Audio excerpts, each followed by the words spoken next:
Dune Part 2 is out in theaters, directed by Denis Villeneuve, based on the classic sci-fi novel by Frank Herbert, cinematography by Greg Fraser, music by Hans Zimmer. Cast includes Timothée Chalamet, Zendaya, Rebecca Ferguson, Javier Bardem, Josh Brolin, Austin Butler, Florence Pugh, Dave Bautista, Christopher Walken, Lea Seydoux, Stellan Skarsgård, and Charlotte Rampling. Great cast. Part 2 adapts the second half of the first book of the Dune series, which consists of 6 books. It starts right where the first film ended. Paul and Jessica are out in the desert after the obliteration of House Atreides. They are taken in reluctantly by the Fremen, and as they slowly begin to gain their trust, there are signs pointing to Paul perhaps being the messianic figure from the prophecies, which could potentially be used to get the Fremen's help in retaking the planet back from the Harkonnens. So, going into the first Dune film, I was absolutely calm and assured and convinced it was going to be great, because I have unlimited trust in director Denis Villeneuve after pretty much all of his films, but particularly after Blade Runner 2049. I remember distinctly thinking when that was announced, thinking, there's no way. Why would you make that? It's a bad idea. It's going to be a terrible film. But if he nails this, if he manages to make it work, I'm just going to never doubt him again. And of course he did. The film he ended up making was arguably better than the original. So again, unlimited trust. I was not let down by the first Dune film, and exactly the same story with Part 2. Expected greatness, got greatness. And once again, I have very similar things to say. First of all, go see this film on the biggest screen you can find. It is absolutely spectacular visually. I mean, the scenery, the use of color, like the infrared scenes during Getty Prime sequence, but particularly the sense of scale. Villeneuve is second to no one when it comes to that aspect of filmmaking. It's been visible in again, Blade Runner and Arrival. And Part 2 of Dune might be his greatest achievement yet in that regard. The sandworm scenes, the Emperor's ship and pyramid camp, the giant gatherings of the Fremen, and of course the nuclear explosion scene in the final act of the film are simply jaw-dropping. The music is terrific, so is the entire production design of the film, from the costumes and hairstyles to makeup and special effects and props. There were so many things that look exactly as I imagined them reading the book, and even the ones that don't, I kind of imagine them that way now because they're so convincing.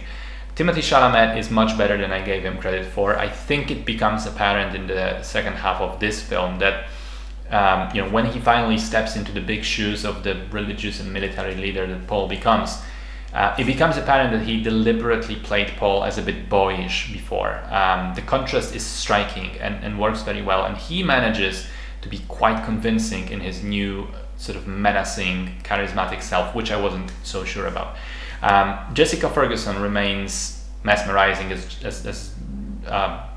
Rebecca Ferguson, remains mesmerizing as Jessica, and shows a new angle to the character. The film explores her much more of a manipulative, creepy, almost evil character than the book ever did after drinking the water of life.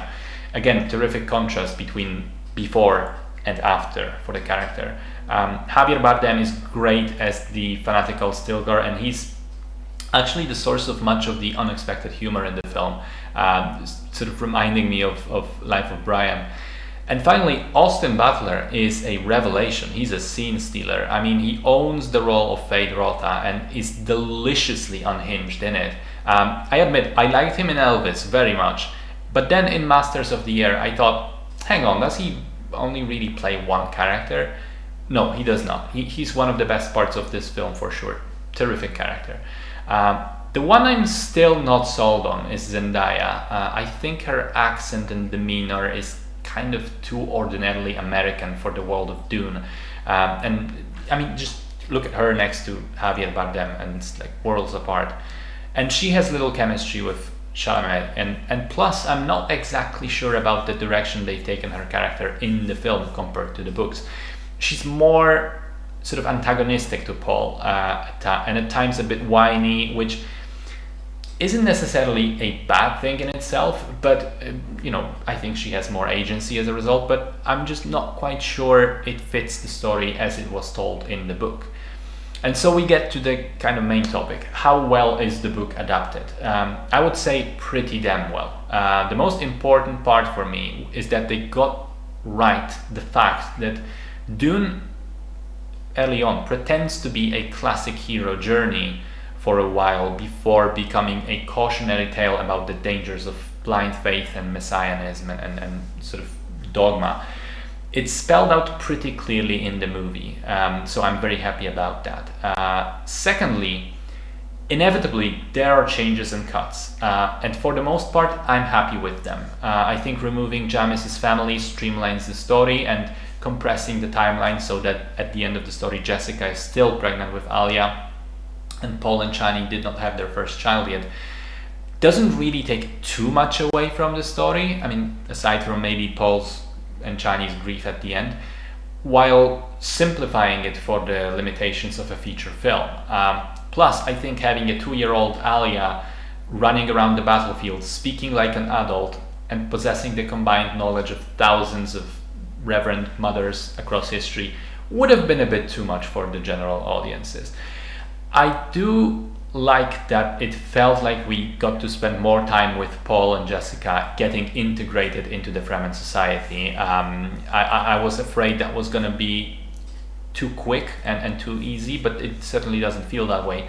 I don't like that the guild and the mentats are pretty much absent from the film, but again, I accept that some things had to be removed, otherwise the movie would be 6 hours long, and this was probably the least impactful choice.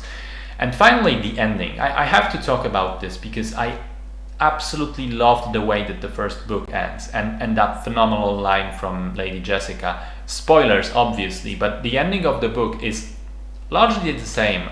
Paul takes control, announces he'll marry Irulan, and Jessica and Chani are sort of standing off to the side, and Chani is not. She's accepting what's happening, but she's not very happy about it. And Jessica comforts her by saying the following words, and I quote, "Think on it, Chani.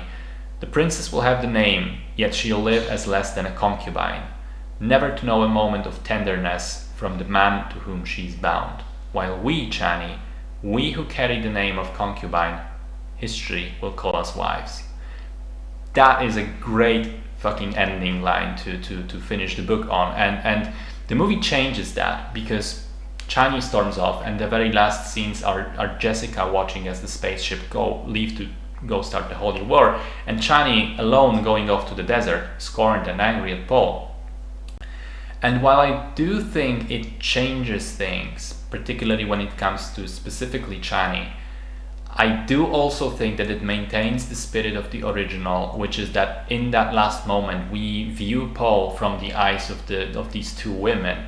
And the only thing that fundamentally changes in the movie, that the movie does differently, is have them not be together, have them have different reactions and different opinions. But those are completely in line with the way these characters are established and developed in the movie version. So I don't really have a problem with that at the end of the day. And even though it's different, I enjoyed the movie ending as well. I don't think necessarily one is better than the other. They're just kind of different interpretations of the same material.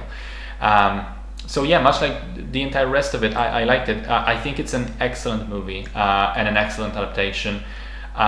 It's not perfect, obviously, but I think it's as close to perfect as it could have been. I still recommend checking out the books because a lot of the material obviously didn't make it in, but I'm really happy with what we got, and I'm really looking forward to Denis finishing the trilogy with an adaptation of Dune Messiah, which is my personal favorite book of the entire saga.